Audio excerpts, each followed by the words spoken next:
aí galera, beleza? Como é que vocês estão? Meus amigos, rufem os tambores. Hoje é dia de dossiê. Eu não estou utilizando essa frase de forma aleatória e vocês vão entender ao longo do vídeo. Gente, no dia de ontem estava eu passeando pelas redes sociais quando me deparei com aquela matéria que dá aquele estalo. Ativou o sentido aranha, falei, opa, aqui tem coisa. E a gente vai olhando a situação e a gente vê que temas completamente desconexos, na verdade, estão interconectados. Coisas assim que fala, cara, o que é que tem relação A mais B? O que é que essa movimentação política tem a ver com essa ação, com esse comportamento?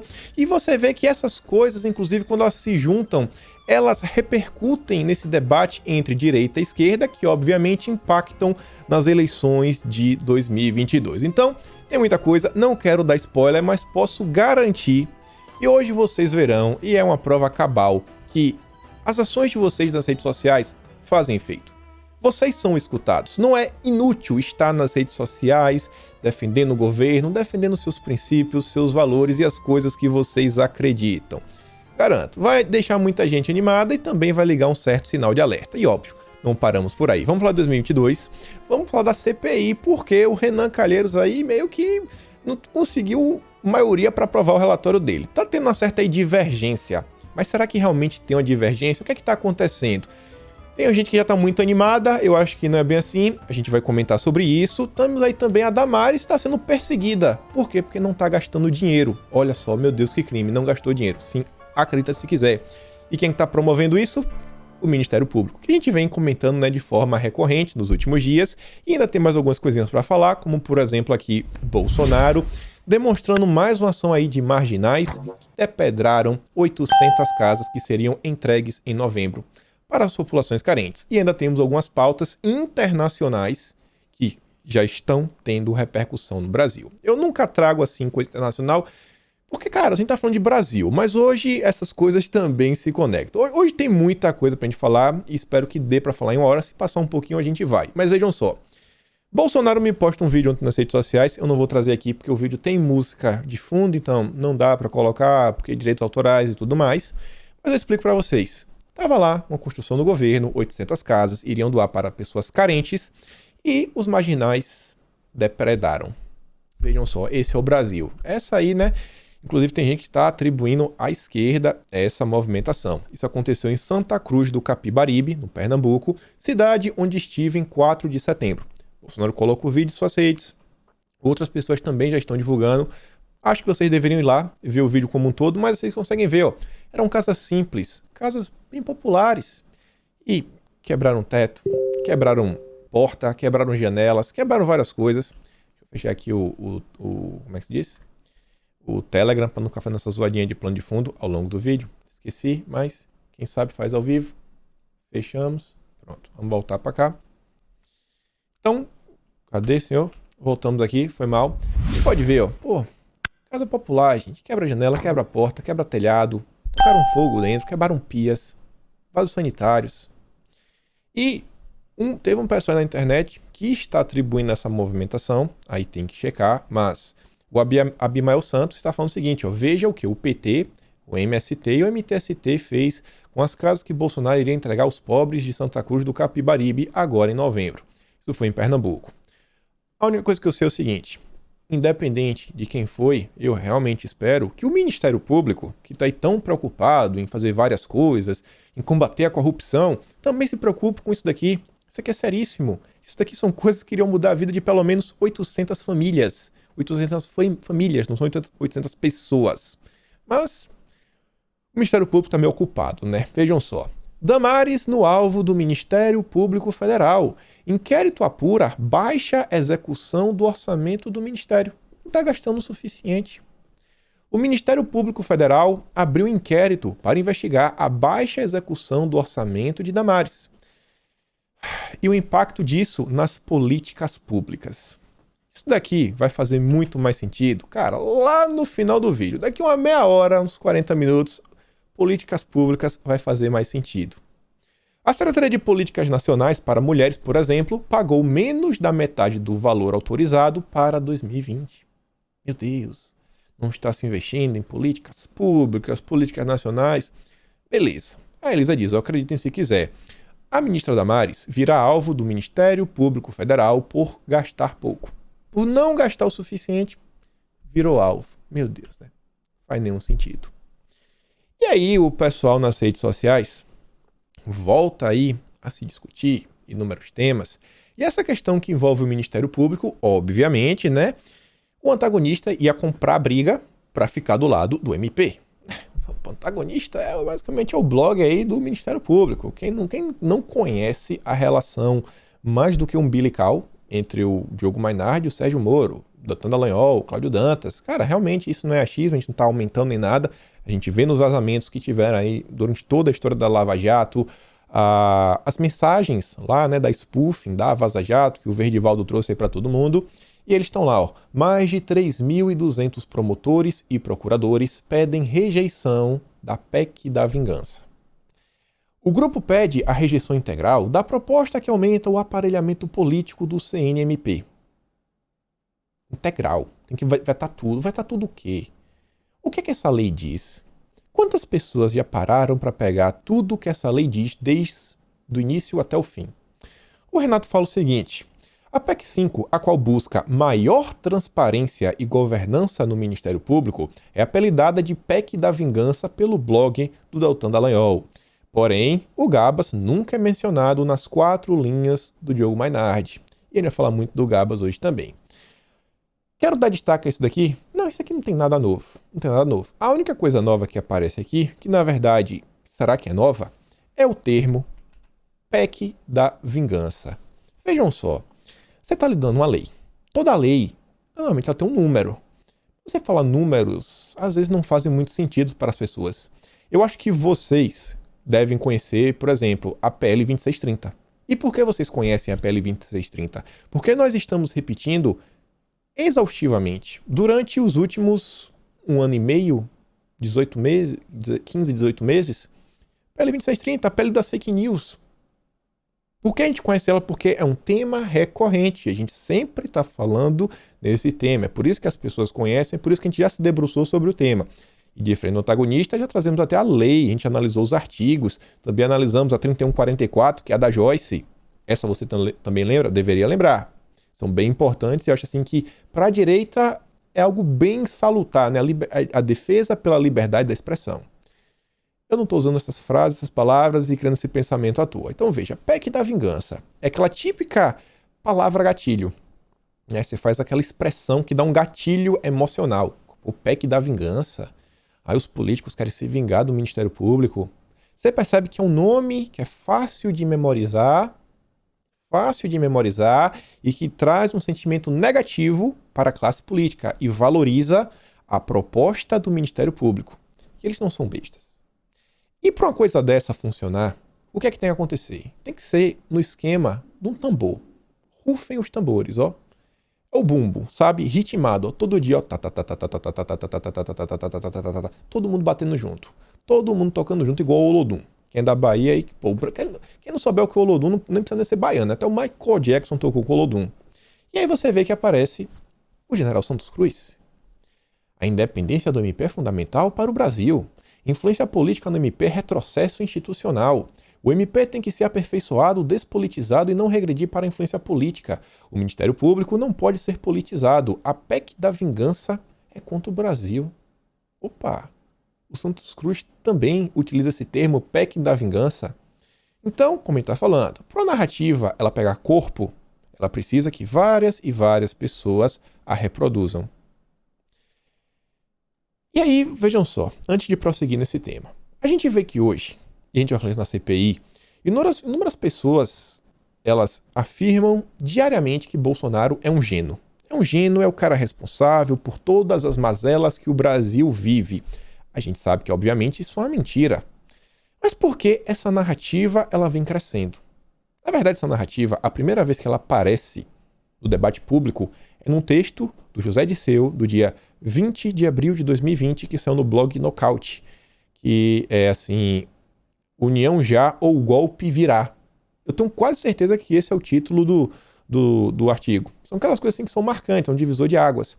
E você vê que depois daquilo ali, começou a se utilizar aquele termo e repetidamente Bolsonaro sendo acusado de ser um gênio, e aí entra aquela história, que uma mentira repetida 1000 vezes se torna verdade para algumas pessoas, não para todo mundo. Quem está afim de buscar a verdade sempre acha. E o pessoal da classe política, o pessoal antagonista, se tem uma coisa que esses rapazes sabem fazer, essa turma lavajatista, é o controle da narrativa. Não é de hoje. Eles conseguiram criar a imagem que Sérgio Moro é um herói. Vocês já pararam para pensar nisso? Grande parte da população brasileira acreditou que Sérgio Moro era um herói. Quem inventou isso? Alguém tem que ter inventado. Alguém tem que ter contado essa história. A imprensa contou. Quem eram os grupos midiáticos que pintavam Moro como a solução do Brasil? O antagonista e a Rede Globo. E as pessoas acreditam no antagonista e no Globo? Meio estranho.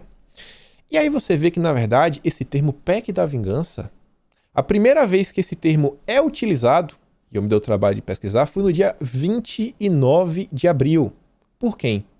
Por mais pessoas que também fazem parte desse grupo político. O MBL e o Vem Pra Rua, que é o braço das movimentações de rua lá dos lavajatistas. Os bolsonaristas e petistas unidos pela PEC da vingança. Olha há quanto tempo a turma vem batendo. Quando nós da direita começamos a discutir sobre isso? Aqui no canal, eu falei sobre esse tema mais ou menos lá, acho que para julho, mas assim, coisa muito breve, não aprofundei. A gente vem falando nos últimos dias. Olha quanto tempo a oposição, ela pega uma pauta e ela trabalha em cima disso. Então, o PEC da vingança já vem sendo utilizado desde 29 de abril para tentar moldar o imaginário das pessoas e conseguir avançar com o tema. Parece que a oposição ela tem uma certa expertise nisso. Eles não são principiantes na hora desse debate público. Muitas vezes a direita não consegue, às vezes, vencer porque ainda nos falta um certo conhecimento da técnica, de como funcionam esses meandros do uso midiático para a promoção de agendas políticas. Mas, nem tudo está perdido. Porque grava isso daqui. Ainda falando do Ministério Público, para mostrar que essa PEC da vingança não é uma PEC da vingança, e sim algo necessário, porque o Ministério Público não é nenhum santo, e muita gente se questiona se, será que não existe um certo corporativismo dentro da instituição? E, assim, a classe política está propondo apenas aumentar o tamanho aí do conselho para 15 pessoas. E das 15, apenas 3 serão indicadas pelos políticos. Serão 12 do Ministério Público, a imensa maioria. Sabe? É 20% a classe política. 20%. 80% serão os próprios membros do MP que irão escolher. E aí você vê essa matéria aqui, que já vai dar uma animada aí, vai deixar o coração de vocês batendo um pouquinho mais quente. Operação Faroeste. Delação de desembargadora baiana cita magistrados do Tribunal de Justiça da Bahia, advogados e presidente da CPMI das fake news, seu Ângelo Coronel. A delação dela atinge 70 pessoas. Então, peraí. Já teve, inclusive, um procurador aí, né, que não foi a procuradora, foi desembargador, não sei se foi ela mesma, acho que ela acabou sendo presa. E fez uma delação. Sinal que o Ministério Público não é formado de pessoas santas, sabe, discípulos do nosso Senhor Jesus Cristo, não. É formado de pessoas errantes, que muitas vezes fazem coisas muito complicadas, que acabam sendo presas, tendo que homologar a delação. E aí você vê o seguinte, entrando aqui no âmbito do Ângelo Coronel. Também foi citado na delação o nome do atual senador do PSB baiano e presidente da CPMI das fake news, o senador Ângelo Coronel. Segundo o documento, enquanto era deputado estadual pela Bahia, ele teria coagido produtores rurais e que, na época, comentou-se abertamente no Tribunal de Justiça da Bahia que ele tinha recebido uma aeronave como pagamento pela sua atuação. Meu amigo, olha só isso daqui. Interessante, né? Mas tudo bem, eu acho que não restam dúvidas que algo tem que ser feito contra o Ministério Público. Acho que não resta dúvidas. Mas vamos continuar construindo aqui o nosso pensamento. A gente está falando de várias coisas. A gente está falando aqui da CPI das fake news. Só uma informação aqui a mais. Ontem teve uma matéria sobre o senhor Ângelo Coronel que fala o seguinte, que a CPI só vai começar no ano que vem. 0 chances de retornar esse ano. Diz aí o próprio Ângelo Coronel. 6 meses de uma CPI em um ano eleitoral. Tem como dar bom? Obviamente não, mas vamos acompanhar. E a gente está falando de CPI, na verdade CPMI, né? Senado, vamos falar da CPI da pandemia. Estava eu também lá nas redes sociais e vi que a Ju postou essa matéria aqui. Renan defende adiar relatório e indica falta de maioria para aprovação. Será que é isso mesmo que está acontecendo? Será que a gente pode comemorar? Ah, as pessoas estão discordando do Renan Calheiros? Não. A Ju diz, para conseguir a maioria, de graça que não vai ser. Eu não acho que realmente seja por aí. A matéria aqui é do UOL fala o seguinte. O senador Renan Calheiros, que é o relator, defendeu o adiamento da leitura e da votação do seu relatório, o que estava previsto para começar na terça-feira. O parlamentar sinalizou que ainda não está formada uma maioria no colegiado para que o documento seja aprovado. De acordo com o planejamento inicial, o relator começaria a leitura do relatório na terça-feira. A expectativa era, após vista de um único dia, realizar a votação do texto na quarta-feira. A opinião majoritária entre os membros do chamado G7, grupo que reúne os parlamentares da oposição, não tem independente, todos são de oposição, disse que existe um timing político a ser respeitado pela CPI. Opa, tá, peraí. O adiamento do Renan não é porque não tem maioria, é pelo timing político. E é engraçada essa situação. Você vê. A oposição, ela conhece algum dos mecanismos da política. Por quê? Porque eles estão há muito tempo. São dinossauros da política brasileira. Eles sabem como as coisas funcionam. Eles já viram CPIs passadas. Eles fizeram parte das CPIs passadas. E nós? Para ser sincero, sinceríssimo, eu comecei a acompanhar mais de perto a partir da CPMI das fake news. No passado tivemos CPIs e tudo mais, mas eu estar todo santo dia do meu dia, lendo notícia, lendo redes sociais, tentando entender quem são as pessoas, o que é que está sendo discutido, como isso se conecta com outros temas, cara, a partir da CPMI das fake news. Eu falo por mim. E vocês? Quem aí realmente acompanhou? Então não é que está faltando maioria, falta o timing. O timing não é tudo, mas é uma parte.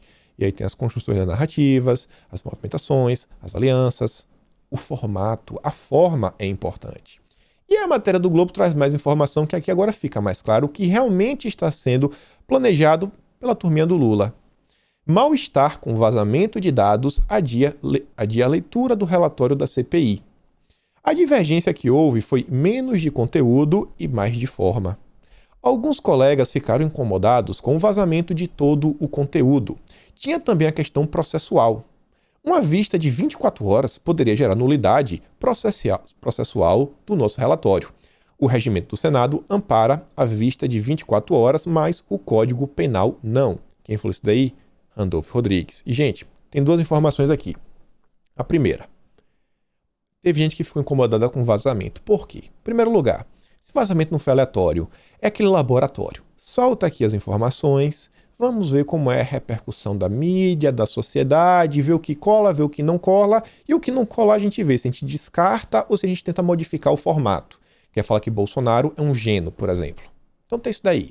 E também para deixar, né, a temperatura baixar um pouquinho, para a população esquecer que tivemos vazamentos. Meu Deus, que a população esquece. A única forma da população não esquecer é, o ritmo do Olodum, todo santo dia batendo, todo dia batendo no tambor, bate no tambor sem parar, mantendo o ritmo, tem que manter o ritmo. Quem aí toca o instrumento sabe, cara, o que é percussão? Percussão é basicamente você ter ritmo. Quem não tem ritmo não consegue tocar percussão. Obviamente todo instrumento tem isso, mas cara, instrumento de percussão é 100% ritmo. E aí tem a segunda parte. Tinha também a questão processual. Uma vista de 24 horas poderia gerar nulidade processual no nosso relatório. Imagina só o seguinte, tem mais de 1000 páginas. Como é que você vai ler 1000 páginas em um único dia e no dia seguinte você já tem uma opinião? 1000 páginas? Não tem como, é impossível. Então são algumas coisas, é o time, é para gerar assim aquela cena que vai ser crível, que as pessoas vão acreditar que faz algum sentido o relatório do Renan. Entre as principais divergências, segundo apurou o Globo, estão a inclusão do crime de gênio nas sugestões de indiciamento de Jair Bolsonaro pela política em relação à população indígena e o pedido para indicar os filhos do presidente, para indiciar os filhos do presidente, Carlos, Eduardo e Flávio.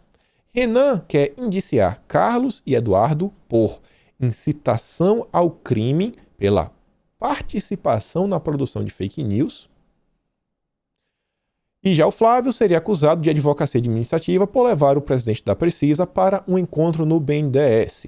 Os senadores do G7 discutem ainda a melhor forma de enquadrar as acusações contra os filhos do presidente e não há consenso. Então é essa a situação. Não é que não tem maioria, que ninguém vai votar com o Renan, não. Eles não querem perder o time, eles querem fazer da melhor forma possível. Não tem ninguém besta. Não tem ninguém besta. Não se empolga com a matéria do UOL. Mas você pode se empolgar com essa daqui. E agora vem algumas notícias boas. Por quê? A gente está comentando aqui várias coisas de forma inteirada, a construção da narrativa, como as coisas funcionam, como a oposição trabalha. Ó, vamos bater o bumbo. As coisas estão se conectando. E essa foi a matéria. Estava aí ontem lá na nossa live, que faz aí qualquer horário aí na noite, não tem um horário muito fixo, estou falando aqui um horário entre 5h30 e 6h30 na paz do dia, tinha que fazer às 9h, mas lá na plataforma roxa, não aqui no canal. E aí, esse que eu tava lá com o pessoal, e abro o Twitter, eu não lembro se alguém mandou essa matéria ou apareceu no Twitter, mas eu falei, cara, eu não acredito, peraí. A revista Veja, a grande imprensa, está falando sobre o senhor Carlos Eduardo Gabas. E por que isso aqui é importante? Isso aqui vai animar vocês. Ex-ministro de Lula e Dilma torna-se principal alvo de CPI lá do Rio Grande do Norte. Até então, ninguém da imprensa comentava sobre o Carlos Gabas. A gente já sabe disso. Isso daqui é um tema que ele estava fechado na bolha bolsonarista. A partir do momento que esse tema ele sai da nossa bolha e ele entra na grande imprensa, a gente começa a alcançar um público que até então a gente não alcançava. E você, olha só, ex-ministro de Lula e Dilma. Ainda foi uma bela manchete, hein? Uma bela manchete. Será que tem alguma pessoa no Brasil que vai falar, eita, peraí, ex-ministro de Lula e Dilma, alvo e CPI. Ih, rapaz. Ih, PT, CPI, alvo. Ixi. Deu ruim. Deu ruim. A galera quer dar uma olhada. E isso começa a ajudar na criação da narrativa. Só que a grande questão que a gente tem que se perguntar é o seguinte: por que Carlos Gabas foi parar na Veja? Será que o Carlos Gabas parou na Veja por causa da CPI do Rio Grande do Norte? Será que o Carlos Gabas parou na Veja por causa do seu Kelps Lima, que é o presidente da CPI? Será que parou na Veja por causa do Eduardo Girão, que fez os requerimentos na CPI, do Marcos Rogério, dos senadores governistas? Por que o Carlos Gabas entrou? Na minha visão, o Carlos Gabas só apareceu na Veja e pessoas que não fazem parte da nossa bolha, e que esse tipo de informação é aquela que pode fazer repensar, vocês vão votar mesmo no Lula, vocês têm certeza? E trazer votos para o nosso lado? Por culpa de vocês. Para mim, são vocês os responsáveis pelo Carlos Gabas na revista Veja. De onde que você tirou isso? Calma, eu não falo, eu sempre provo o que eu estou falando. Sempre trago mensagem, mas calma. Antes de mostrar isso daqui, vamos tentar ver algumas coisas. Porque eu gosto assim, tem que falar, a gente tem que mostrar. Para as pessoas ficarem, pô, não pode ser só na garganta. Não pode ser, né? Aqui a gente mata a cobra e mostra o pau. E vejam só o seguinte. Vamos botar aqui. Aqui temos o Twitter, e vocês devem conhecer, acho que a maioria, né, como é que funciona o Twitter. Na parte de cima você tem uma parte de buscas, e você pode fazer algumas buscas avançadas, que você faz algumas determinações.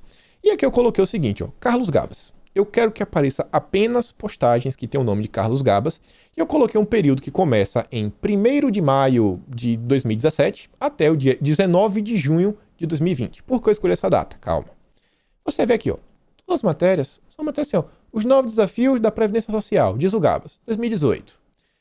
Deixa eu ver. Gabas, pré-criação do trabalho e da Seguridade Social. Isso foi na época da reforma da Previdência. Matéria da esquerda, revista Fórum. A pauta das minhas reuniões de hoje em Brasília foi a reforma da Previdência, primeiro com o ex-ministro da pasta, o Carlos Gabas. Só de boa. Ninguém sabia que era o Gabas. Só. Nenhuma denúncia contra o Gabas. Gabas que em 2016 recebeu até uma busca e apreensão em sua casa. Foram algumas coisas bem complicadas. Tá aqui, ó. Não tem nada. Não tem nada. Só a matéria do PT, só coisa bonitinha como o Gabas. Como é que o Gabas aparece na imprensa? Como é que o Gabas chega na mídia? Porque eu tô falando que chegou por sua casa de vocês. Aí nós vemos para o período lá do 19 de junho, que foi o que eu falei para vocês.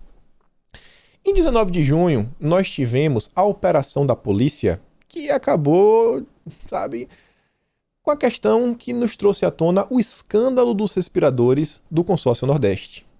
Naquele momento, no Twitter inteiro mundial, o senhor José Mendes, ele trouxe um recorte da Jovem Pan, que só está falando aí da questão do consórcio Nordeste e tudo mais. Ele fala, ó, o consórcio Nordeste está todo enrolado com respiradores. Gabas e o chefe da Casa Civil do governo baiano são protagonistas dessa história. Edinho Silva, prefeito de Araraquara, tem participação especial.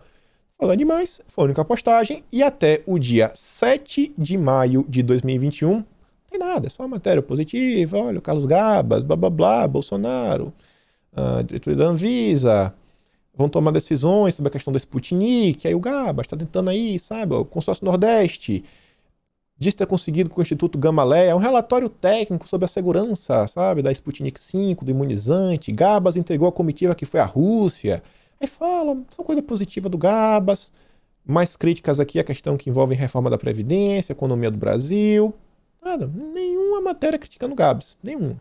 Só teve uma nesse período de 19 de junho de 2020 até 7 de maio de 2021, que era o período que a CPI já estava começando. E aí que nós tivemos a virada de chave. Lá estava lá o Renato Giraldi, a gente é amigo, a gente troca várias ideias vez ou outra. E ele fez essa postagem aqui no dia 7. E ele chegou pra mim, cara, você parou pra ver o Carlos Gabas? Eu falei, pô, para coisa acontecendo na CPI e tudo mais. A gente não deu muita atenção. Ele fez 3 postagens. Essa daqui foi a primeira postagem que ele fez. Carlos Gabas foi quem comprou os respiradores. Não, desculpa, acho que foi essa daqui, ó. A primeira de todas. Carlos Gabas, ministro e motoqueiro da Dilma, delatado em vários processos de corrupção, é secretário executivo do consórcio Nordeste que comprou o imunizante da Rússia. Tá fácil saber para onde foi o dinheiro enviado pelo governo federal. Basta investigar o Carlos Gabas. E ele coloca lá. Carlos Gabas foi o sujeito que aparelhou a Previc e a Receita. Gabas foi quem comprou os respiradores para o Nordeste. Sim, aqueles que nunca chegaram. Aí teve a Cris que fez um comentário sobre o Gabas, mas não é verdade. Ela fala que o Gabas foi assunto do Mandetta, não tem nada a ver. Ela responde ao Renato. E aí o Renato resolve desenterrar o Gabas. Eu lembro que na época ele ficou falando comigo, cara, o Gabas. E você vê aqui, ó, não tem ninguém falando do Gabas. Ninguém. E eis que nós chegamos, depois disso daí, até o dia 11, assim, no dia 7, só renda coisa, e chegamos no dia 11 de março. E eis que no dia 11 de março, aí que o Renato conversa, ele para, senta e fala, cara, me escuta. Deixa eu te contar a história. E quando ele me conta a história, eu falei, meu Deus, não acredito. Pera aí, cara. Tem que contar essa história. Escreve uma thread e solta essa thread lá no Twitter. Dito e feito. Ele escreveu a thread e a gente chegou lá, começa a dar repercussão e lançamos a hashtag naquele momento. Hashtag Gabas na CPI. Gabas na CPI. Quem lembra dessa thread? Desculpa, quem lembra dessa hashtag? E aí, galera, vejam só o seguinte. Naquele momento, a gente começou a nossa cruzada contra o Gabas. Naquele dia, terminei o vídeo aqui, né? Postei o link do vídeo, mandei aqueles velhos áudios, a gente trocou um papo, expliquei da importância, quem era Carlos Gabas, vi lá no Twitter, e a gente levantamos nossa hashtag. Levantamos a hashtag. Ah, a hashtag não resolve nada? Bom, a gente continuou falando do Gabas, tudo no dia 11 ainda, ó. Renato fez uma thread explicando que é o Gabas. Não deixem ele permanecer no anonimato. É Gabas na CPI. Vamos tirar o Gabas do anonimato. A gente colocou o Trend Topics do Brasil. Aqui foi uma postagem de 10 e 14 da manhã. Rapidinho já estava no Trend Topics por causa de vocês. Eu não fiz 3.870, publicações em 1 hora. Não foi eu. Foram vocês. A coisa foi crescendo. Aqui tá lá, né? Aqui agora já é no dia 13 de maio, e a gente continuou, e a gente fez vídeo, e a gente falou, e começou a ter repercussão nas redes sociais, e a gente começou a tocar o tambor. Da mesma forma que o antagonista lá atrás, venha, PEC da vingança, PEC da vingança, PEC da vingança, PEC da vingança, PEC da vingança. Desde abril, A gente tá Gabas, Gabas, Gabas, Gabas, Gabas, Gabas, Gabas, Gabas. Aí vem dia 16. Quem lembra disso, ó? Incrível como o sujeito ainda não está na CPI. Vamos começar o alinhamento da operação. Omar convoque o Gabas. Quem lembra dessa? Primeira vez, galera, ó. A gente, no primeiro momento, a gente tentou. Água mole, pedra dura. Tanto bate até que fura. A gente mandou e-mail pro Omar. Começamos a organizar. Começou a organizar 16. Tava lá, o e-mail do Omar. Fizemos um título. Já tínhamos o requerimento. Os senadores tinham nos ouvido e Gabas, Gabas, Gabas. E na rede social. E o Gabas, e o Gabas, e o Gabas. No dia seguinte, era o dia. Mandamos nossos e-mails. Omar, convoque o Gabas. E ainda levantamos a hashtag. A nossa hashtag bateu o primeiro lugar no Brasil. Você vê aqui, o primeiro print, 9h30 da manhã, já estava em primeiro lugar. A meio-dia ainda estava no primeiro lugar no Brasil. Chegou a bater 30 mil tweets. Gabas, Gabas, Gabas, Gabas. Ó, o ritmo, olha o ritmo do tambor. E a gente não parava. A gente não parava. Dia 17, o assunto chegou na TV. O Eduardo Girão foi convidado pelo Lacombe e, junto com o Silvio Grimaldo, eles comentaram sobre a questão do consórcio Nordeste e falaram do Carlos Gabas. Foi uma pequena vitória. A gente começou a ser ouvido. E a gente não parou de tocar o tambor. E o nosso tambor, a gente tava lá, batucando mais que o Olodum. No dia 18, Jovem Pan. Ana Paula Henkel comenta no Pingo nos Is, ainda disse, ó, isso é culpa de vocês. Não é o porradão no queixo que vence. São os inúmeros jabs no estômago sem parar, sem cansar, sem retroceder. É batendo igual um bumbo de bateria, incansável, no mesmo ritmo ou até que reduz a velocidade, mas tá lá, ó. Ó. Aqui, ó. A gente não para, a gente bate, bate, bate, repete, bate, repete, bate, repete, bate, repete. E ainda diz, ó, foi assim que o povo descobriu que era o Moro, que era a Luciana Ayan, que era o MBL, que era o Carlos Gabas. Quantos vídeos, assim, quantos de vocês não aguentam mais eu falar o nome assim, ó, Disney Rossetti? Ai, não aguento não, pô, eu não aguento mais ouvir essa história, eu já tô cansado, eu já conheço essa história de trás pra frente, eu sei até o nome do jornal que você vai citar. Como foi que a gente vai assim, ó, cá a gente vai bater sem parar, a gente vai bater sem parar, sem parar, sem parar, sem parar. E as pessoas descobriram a história toda, Sérgio Moro, todas não, mas vocês. Eu fico muito feliz assim com o tipo de público que eu tenho. Eu fico assim, às vezes de cara, e falo, cara, a gente não faz um conteúdo que é de mitadas, de lacradas, é um conteúdo assim puramente informativo. Eu pelo menos tento contar a história do Brasil, catalogar como nós chegamos aqui. O que é que tá acontecendo? A gente não parou. E é o nosso bumbo. Aí dia 19, tentou de novo. O Omar não pautou. Galera, ó, nossas ações de amanhã. Mais uma vez, tentamos chegar no Omar Aziz.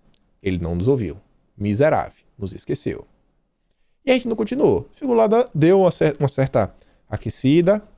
Até como eu coloquei aqui, ó. A gente reduziu a velocidade, mas a gente não parou. A gente reduziu, falou um pouco menos do Gabas. Dia 10 de junho.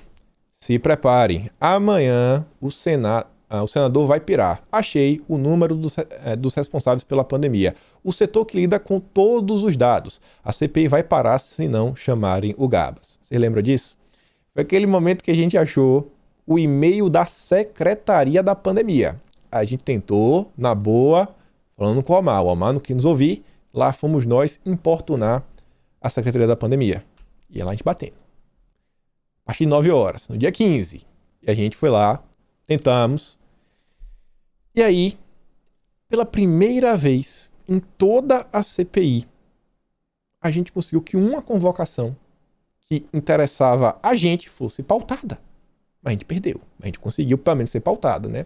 Ele escreveu lá, eu tava com uma raiva, escrevi aqui, era de manhã pra você, mas era tarde pra mim. Ela botei, ó, estão blindando o Gabas, até o Omar já aceitou, vagabundos. Perdemos, pessoal. Nos roubaram na cara dura. Eu mandei um áudio, tava puto da vida.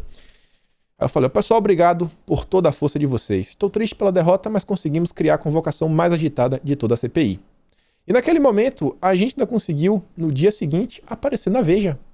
CPI recebe avalanche de e-mails de bolsonaristas. Técnicos do Senado tiveram dificuldades para administrar os documentos recebidos pela comissão. Como foi que a gente conseguiu isso? Ó? Sem parar, sem retroceder, sem parar, sem retroceder, sem parar, sem retroceder. Olha lá. As mensagens foram direcionadas para o mesmo canal usado para receber e requisitar documentos para a comissão. O pico foi registrado na semana passada. Os servidores tiveram que criar filtros para tentar minimizar, né, o envio em massa de e-mails, mas o problema persistiu, agora em menor escala. O telefone da comissão também é utilizado vez por outras para trotes. Que trote? Nós estavam ligando para pedir o Gabas. Sentiram? Sentiram?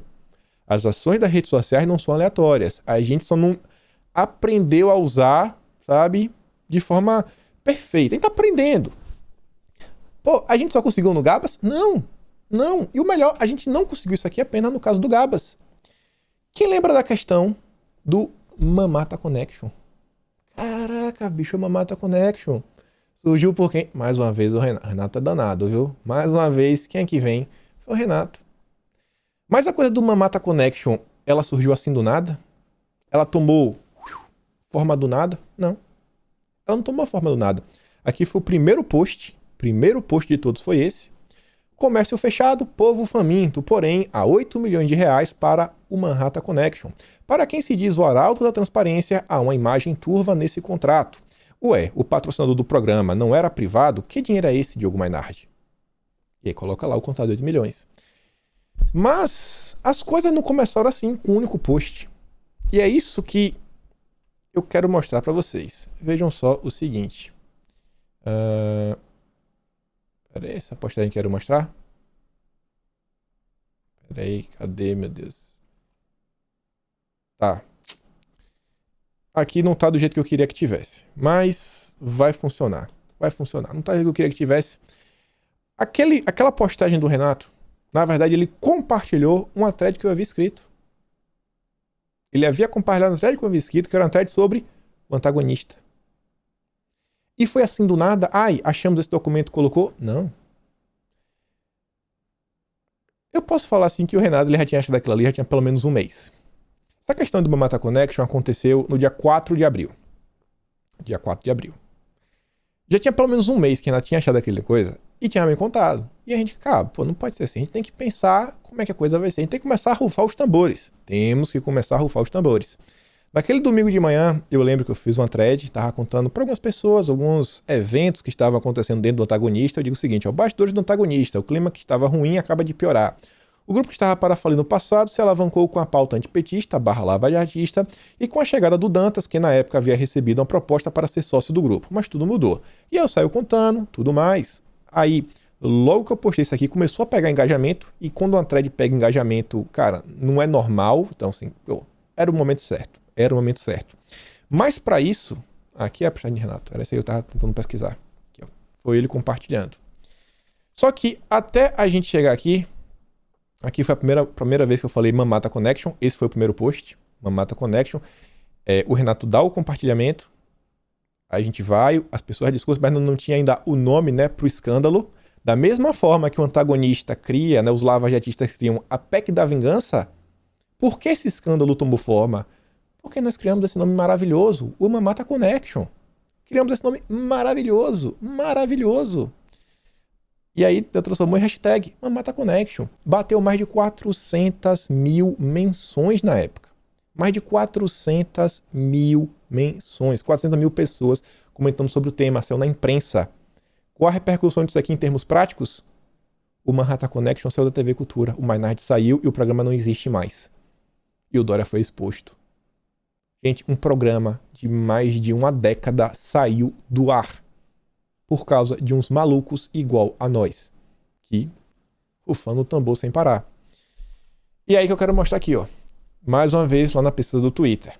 Eu coloquei as palavras, ó. Antas, maluquinho, Mainardi, anta, Dantas ou antagonista. Coloquei na minha conta entre o dia 4 de abril, que foi o dia que a gente liga o pavio,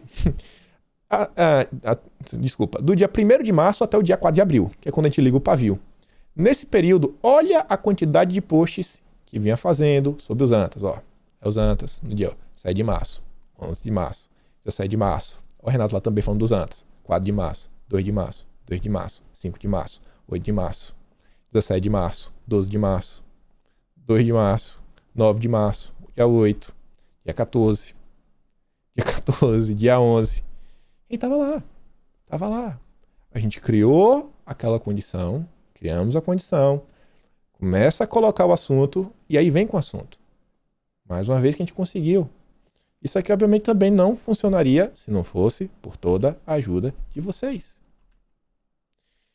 E a grande questão, por que eu estou trazendo todos esses temas para mostrar que nós aqui somos os bambambam? Não tem nada a ver com isso, nada. O que eu quero mostrar é a nossa participação nas redes sociais, ela é importantíssima. A gente tem força. A gente não tem a mesma força que tem uma ONG, que tem um instituto, que tem, sabe, um grupo político, sabe? Não tem a mesma força de um político, de um senador, de um ministro. A gente não tem, mas a gente tem nossa força. A gente tem. A gente pode não ser a Rede Globo, mas, cara, quando a gente age da maneira correta, da forma correta, a gente consegue alcançar um objetivo. Tem gente que reclamou. Você lembra do período que a gente teve lá a questão, que eu vi o Sérgio Reis e tudo mais? Eu falei, galera, acho que esse não é o caminho. Esse caminho realmente não dá certo. Olha os resultados daquele tipo de movimentação. Quando a movimentação vem, né, com assim, uma forma um pouco mais tensa, mais aguerrida. Não funciona. Quando a gente leva com informação, tirando a brincadeira, mamata connection. Ou então, convoca o Gabas, qual o medo? Tá com medo de quê? A gente levou na ironia, ficou batendo no assunto de forma reiterada. Não é o tudo ou nada que vence a batalha. Não é o tudo ou nada, é aquela pancadinha de leve, dá um tapa e corre. Dá um tapa e corre. Dá um tapa e corre, dá um tapa e corre. O que é que a CPI fez, gente? A CPI começou em uma semana, fez coisa, tá preso, tá todo mundo preso, vamos preso todo mundo. Não. A CPI começa, é segunda a quinta, sexta entrevista, sábado entrevista, domingo entrevista, a grande imprensa solta vazamento e bate, repete, vazamento, entrevista e bate, repete, e não para. E aí cria a narrativa, que Bolsonaro é um gênio, que o governo é corrupto, que é isso, que é aquilo outro. Então, eu tô falando sobre isso daqui para mostrar que narrativas, elas são criadas principalmente quando você repete inúmeras vezes. Nenhuma narrativa, ela se propaga com oh meu Deus, não.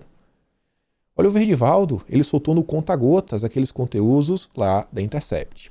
E aí vamos entrar numa pauta que eu falei que isso se conecta a 2022. Você vê aqui. Hoje, a gente vê que a sociedade não discuta mais se tem ou se não tem imunizantes. Isso não cola mais. Essa narrativa caiu por terra, porque a realidade já impôs outros problemas. E agora a gente está diante do momento que o governo, que a mídia, eles apagaram por completo todos os comentários que eles faziam sobre o Fique em Casa, ignoram por completo para falar que o governo Bolsonaro destruiu a economia do Brasil. Quando, na verdade, desde o primeiro dia da pandemia, o governo Bolsonaro repetiu reiteradamente: precisamos cuidar da saúde e da economia, ambos, sem parar. Qual um dos temas que está agora na imprensa? Inflação, economia, desemprego. E eles batem isso o quê? O tempo todo, o tempo todo, o tempo todo, o tempo todo, o tempo todo. Já criaram o nome, Bolsocaro, PEC da vingança, Mamata Connection, Bolsocaro. Quando tem o nomezinho, é o gatilho, tem que ter o gatilho. Veja como as coisas são criadas. Então, a gente tem que começar a analisar o que a imprensa faz, tentar absorver para fugir da narrativa e também aprender a mesma técnica para utilizar a nosso favor. E aí você vê aqui, gasolina, energia e alimentos. Franceses pagam aumentos recordes de preços em 10 anos. As pessoas dentro da direita, algumas delas, quando chega a situação de inflação, elas já sabem rebater com alguns argumentos, como, por exemplo, mostrar que isso não acontece só no Brasil. E aí, ao mesmo passo que a imprensa todo santo dia bate em Bolsonaro, a gente também tem que mostrar o outro lado, a gente tem que vir com a contranarrativa. Não adianta a gente falar uma vez só e acabar. Você vê, quantas vezes nos últimos dias a gente não está comentando sobre essa pauta. Inflação, economia. Inflação, economia. Inflação, economia.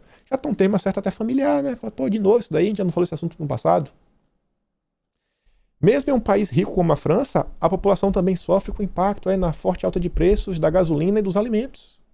O aumento galopante dos preços da energia e dos combustíveis é o tema mais debatido atualmente na França, principalmente porque ocorre no momento em que as temperaturas despencam no outono e o consumo de gás e diesel aumenta no inverno com o aquecimento das casas. Enquanto no Brasil, o preço do litro da gasolina chegou a quase R$ 7 em algumas cidades, Os franceses estão pagando R$ 10 no litro de gasolina. 1,63. 1,63 €, devido à atual crise energética mundial. Ah, tá uma crise energética mundial. Entendi.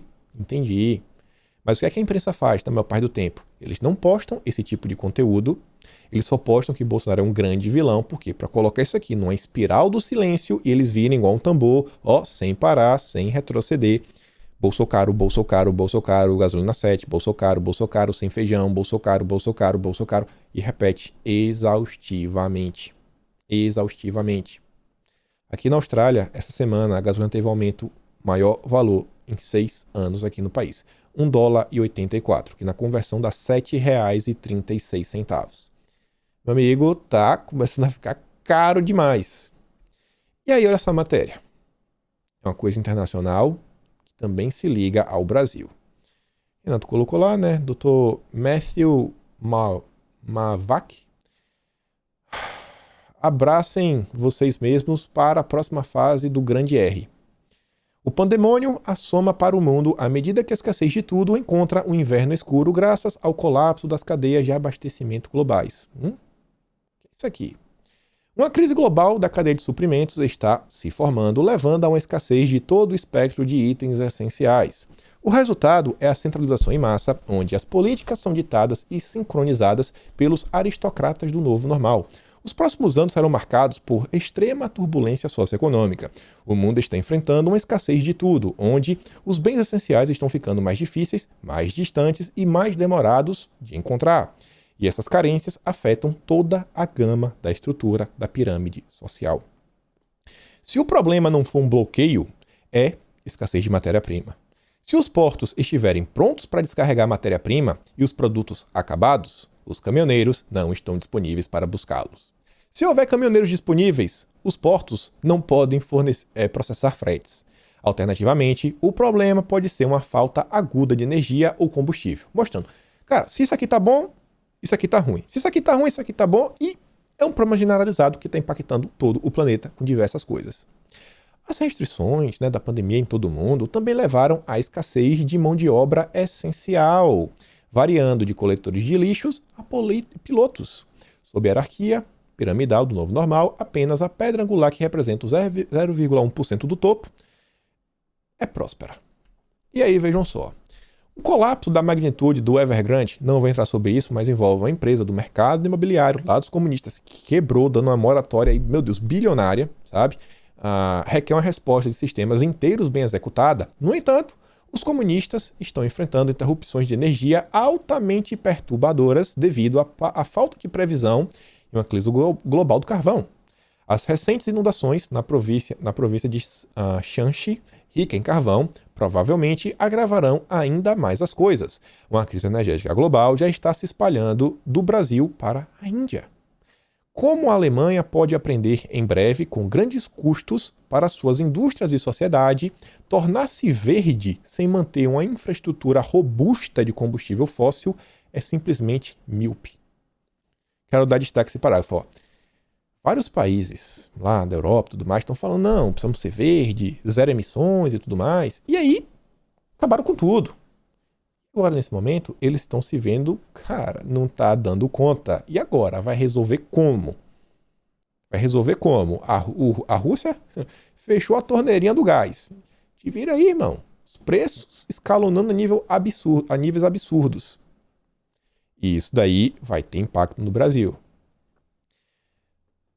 As desgraças de escala bíblica não terminam aqui. No entanto, especialistas e líderes regurgitam as perspectivas de um inverno muito sombrio pela frente.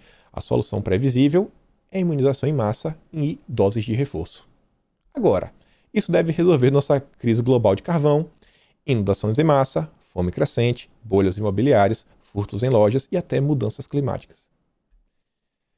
É porque essa matéria está traduzida, então ela fica meio estranha de ser lida no português. Ela é em inglês no original. Mas vejam só o seguinte. Vocês percebem como a imprensa coloca que a solução para todos os nossos problemas passam por imunizar as pessoas? Mas como é que imunizar as pessoas vai garantir carvão? Como é que a imunização vai combater as inundações, a escassez de chuva? Como é que isso tem conexão com a fome, bolhas imobiliárias, furtos em loja, mudanças, o que não tem nada a ver. Mas a imprensa, através da forçação de barra, da narrativa, tem até slogan: imunizante no braço, comida no prato. Quem nunca ouviu aí, né? A oposição adora. Então eles criam esse, sabe, essa é uma coisa assim que não cola muito na realidade. Cara, o que é que isso aí tem a ver com fornecimento de energia? Não tem nada a ver uma coisa com a outra. E percebam a quantidade de problemas que nós enfrentamos diariamente, as coisas que estão vindo para impactar no Brasil. E você olha para as redes sociais, a direita às vezes está perdida em tretas que não vão levar a lugar nenhum. Se fosse levar a algum lugar, se fosse desmascarar alguém que precisa ser desmascarado, um traidor, isso, aquilo, outro. Não, é umas tretas assim, sem pé nem cabeça.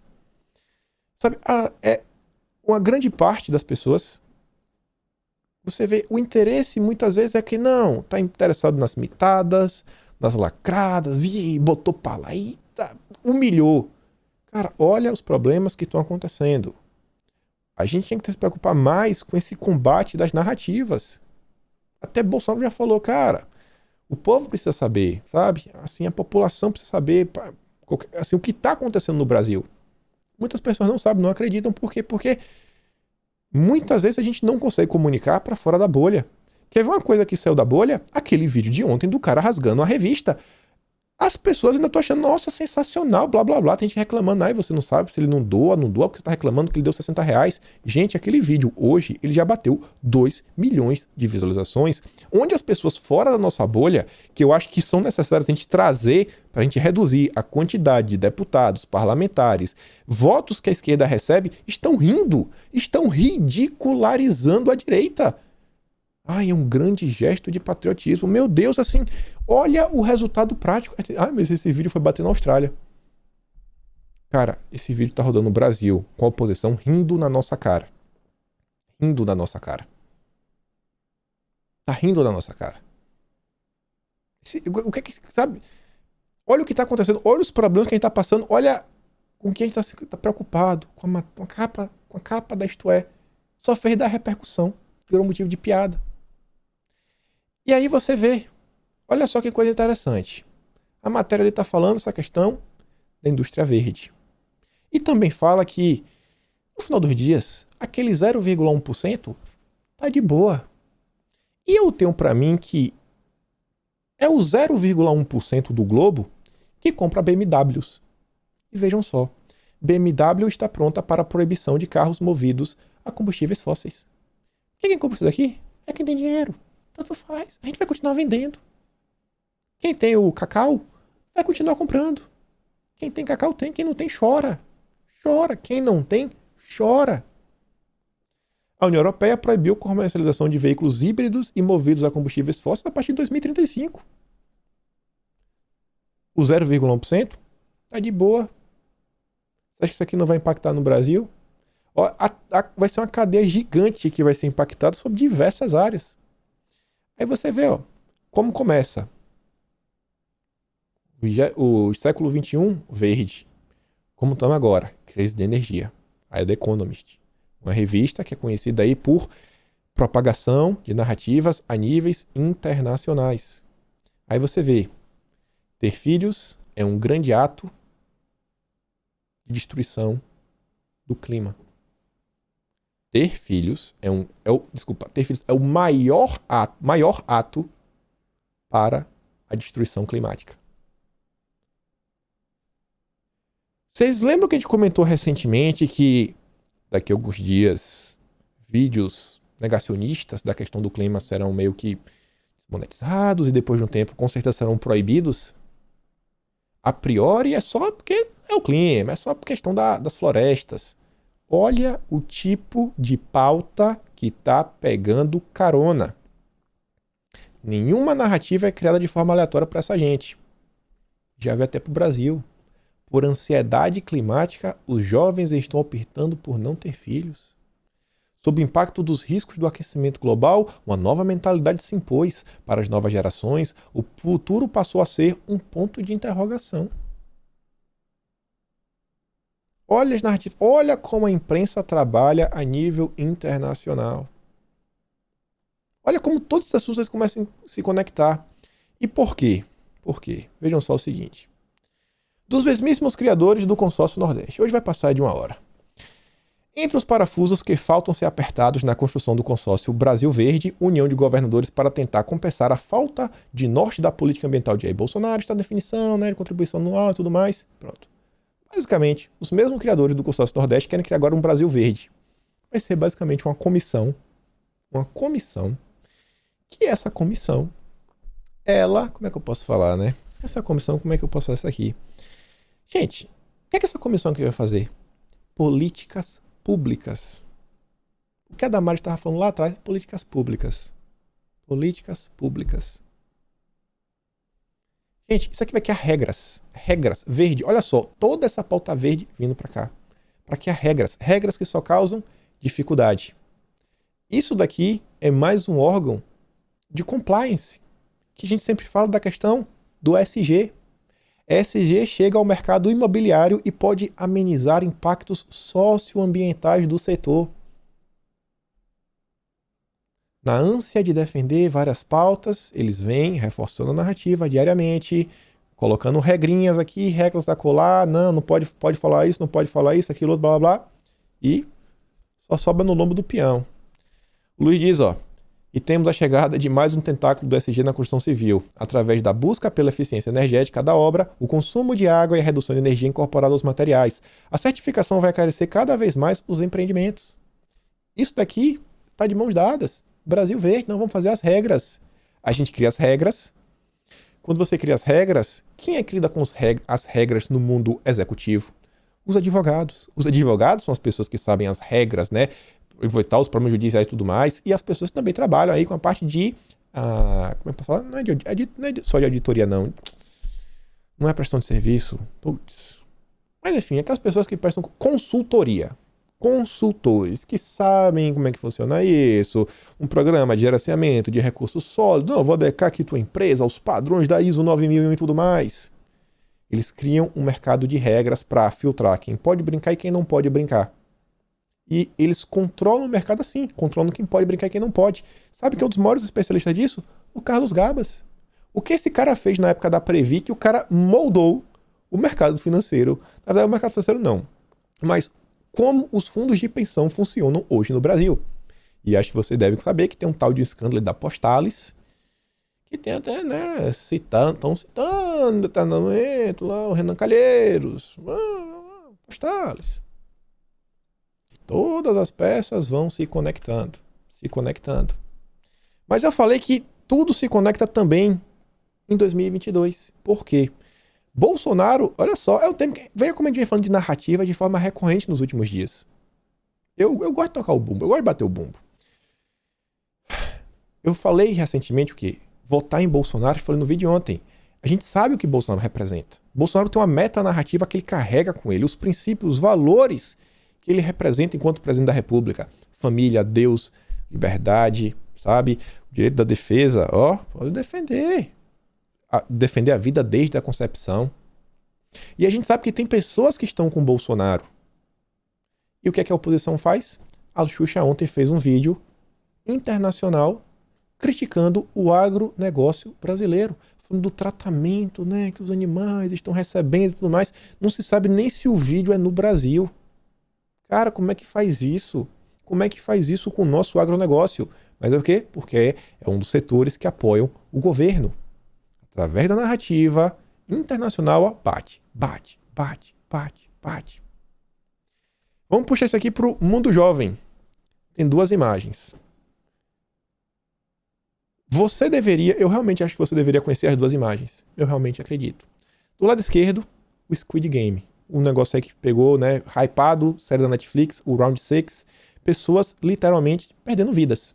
Pô, bacana, que série demais. Tá todo mundo elogiando a série. Uma série que, assim, tinha um grupo, sei lá, mais de 100 pessoas, só sobrar um vivo no final. Um vivo no final. Com direito à luta familiar no último episódio. Bacana. Ninguém reclamou, ninguém problematizou a série. Já a segunda imagem, Rinha de Galo. Todo mundo tava discutindo isso aqui lá no Twitter, nas redes sociais. Mas por que esse assunto... Por que Rinha de Galo entrou? Sabe por que entrou? Porque um dos jogos da franquia Far Cry, que tá na 6ª edição já, se você não sabe o que é Far Cry, você já tá completamente desatualizado do mundo jovem, que é o mundo dos games. É um jogo extremamente vendido ao redor de todo mundo. No Far Cry 6 tem aí, Rinha de Galo. E tava todo mundo discutindo isso daí. Aí você vê a Xuxa também tá falando dos maus tratos dos animais e tudo mais. Você percebe que tem uma agenda por trás disso, que carrega. E são essas narrativas que as pessoas, elas se identificam com um com o outro para decidir, sabe, o seu voto no final. Tem gente que vota em uma determinada pessoa porque ela gosta da pessoa, como o Bolsonaro. Eu vou votar em Bolsonaro porque eu gosto de Bolsonaro. Já tem gente que vota em Bolsonaro não porque ela viu o Bolsonaro e se identificou, mas porque algum ídolo dessa pessoa, alguma pessoa que ela respeita, mostrou algumas qualidades em Bolsonaro que falou, cara, gostei, vou votar no Bolsonaro. Por quê? Porque, cara, eu sou fã desse cara. E esse cara aqui que eu sou fã, ele vota no Bolsonaro. Então eu vou votar nele. Com o caso do Lula, acontece o mesmo. Gente, olha só isso daqui. De forma recorrente eu vi comentando sobre, por exemplo, os podcasts brasileiros. A gente fala tanto de revolução cultural, né? Revolução cultural, que a esquerda chegou ao poder através da revolução cultural. Aqui nós temos um artista num programa de TV, porque os podcasts hoje são os programas de TV, só que ele tem uma funcionalidade diferente, porque eles não têm mais a limitação dos 20, 30, 40 minutos de entrevista, que no máximo é isso. Cara, tem entrevistas de 8 horas. Eu já vi podcast de 8 horas de bate-papo. O papo aqui durou mais de 3 horas. Eu me dei o trabalho de ouvir. Cara, no início do papo, eu falei, cara, vou virar fã do Emicida, o cara gosta de animes, eu também gosto. O cara adora o Yu Hakusho. Não acredito assistir a Manchete, Cavaleiro do Zodíaco. Eu gostei demais. E falava as coisas interessantes. E abordava a língua portuguesa, e falava de rimas, sabe? Cara, eu falei, cara, que negócio sensacional. Só que no meio disso, que é uma coisa legal, cenário descolado, imagem de fundo. Pô, você conhece aqui esse dinossaurozinho aqui? É o Greymon, Digimon 1. Até a Angélica fez música cantando, ó, Goku do Dragon Ball que passava no SBT, sentado na nuvem voadora. Aqui o Deadpool aqui atrás, ó. O cogumelo do Super Mario em versão 8 bits. Quem não tá entendendo isso daqui já mostra que assim, tá desconectado das coisas dos jovens. Cara, 2 milhões de visualizações. Quero mostrar aqui pra vocês alguns áudios. Eu falei que hoje já passou um pouquinho de 1 hora, porque eu acho isso aqui de extrema relevância. Olha só. Deixa eu ver qual dos áudios colocar. Pô, esse aqui acho que vai estar bom. Mano, tem uma frase de efeito que eu não lembro de quem é, mano. E é uma frase foda. Que ela fala que o amor, quando quer se fazer visível, ele se veste de política pública que produz igualdade. Política pública. Falei que ia fazer sentido né, com a 1/2 hora. Passou mais de 1/2 hora. O amor, quando quer se fazer visível, faz através de políticas públicas. Olha como a defesa das políticas públicas entra nos corações dos jovens brasileiros, da esquerda brasileira, o que acaba gerando militantes do PT. Entendeu? É isso, mano. Por isso eu acho que o amor tem que estar na bandeira com esse lembrete, sacou? Eu vejo que é uma parada cultural do Brasil de esquecer o que rola e não punir, porque rolou a ditadura militar, mano. Se provou o que aconteceu, tá ligado? E tem muita gente que nem sabe, viado. E passou batido, mano. Vai falar com a minha avó. Fala com a minha avó. E aí, como que era a ditadura? Você é louco. Ela me dá uma palestra de tipo assim, ó, pelo amor de Deus. Não... E a molecada de hoje nem sonha. Que porra foi essa, velho? Porque ninguém pagou pelo que fez, mano. Você entendeu? Sim. Não tem nada. E nada. Ó, eu lembro até hoje, um professor meu de geografia, ele quis fazer uma peça na escola sobre a ditadura militar. Tinha o DOPS, tinha tudo. A diretora não deixou, viado. Por que foi? Por que alegou o quê? Porque ele vai falar, não, meu, as crianças não podem saber disso, tá ligado? Gente, esse menino, ele não tá falando isso daí de má vontade, de malvado, pra doutrinar. Ele não sabe o que ele tá falando mesmo, tô falando sério. Eu já assisti, ele não tem uma capacidade intelectual das maiores. Ele não consegue perceber que o professor de geografia da escola dele tentou fazer essa peça é exatamente doutrinar, criar no imaginário das crianças que foi o maior absurdo do mundo. E ele não consegue perceber que a avó dele fala, cara, a gente tinha liberdade.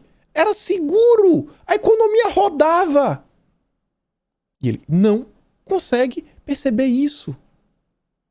Olha o tipo de coisa. E aí você vê vários jovens vendo esses meninos que estão aqui. É o maior podcast do Brasil hoje, o Podpah. Nossa, sensacional. Pô, é mesmo, né? Pô, olha, esses véis retrógrado, conservador, ditadura. A pessoa que experimentou na pele não reconhece, fala que foi um regime militar, teve os excessos, mas o cara que nunca viu nada, mas o professor de geografia falou com ele, acredita. Essa é a força da narrativa. São 2 milhões de visualizações. Eu falo que com vocês são 100 mil na maior parte do tempo, 80, 90, 70 mil. Eu tenho que trazer informação. Aqui, ó, o entretenimento alcança mais pessoas, as mitadas alcançam mais pessoas. Se eu mitasse, nossa, se eu receber falar CPI, é um absurdo. Não tem palavras pra falar do Renan Calheiros. É um crápula, é isso. A galera gosta desse tipo de vídeo, eu vejo assim, meu Deus, velho. Às vezes eu pego assim algumas coisas de jornais e tudo mais. Cara, o pessoal tá basicamente fazendo um comentário negativo sobre o caso. Ninguém conecta em ponto A com ponto B. É só um vídeo assim, sentando a pancada no lado, sentando a pancada no outro lado. Mas trazer informação não é isso que a sociedade quer. Mas as pessoas que detêm a informação, não precisa ser a grande parte das pessoas, mas as poucas pessoas que detêm informação na mão, se elas colocam para frente de forma correta, essa informação alcançam a todos, independente do vídeo que a pessoa está assistindo, do meio social que a pessoa vive, do que não, as pessoas acabam sabendo, as pessoas acabam ouvindo falar de determinado tema. Quero mostrar aqui outro áudio ainda, porque, cara, olha só, pra vocês entenderem o nível que as coisas funcionam. Eu acho que é esse daqui, deixa eu ver. Mas muita gente pode pegar esse discurso e falar assim, mas lógico, justamente pela economia a gente não fez a quarentena, tinha que trabalhar. Não era 2 coisas excludentes. Tô ligado. Não era 2 coisas excludentes. Nunca foi. Entendeu? Feito direito, dava pra cuidar de todo mundo. A gente podia ter minimizado rápido, de várias formas. Entendeu? Feito e rápido. A verdade, mano, é que nós não fez lockdown até hoje. Verdade? Não fez? Não fez.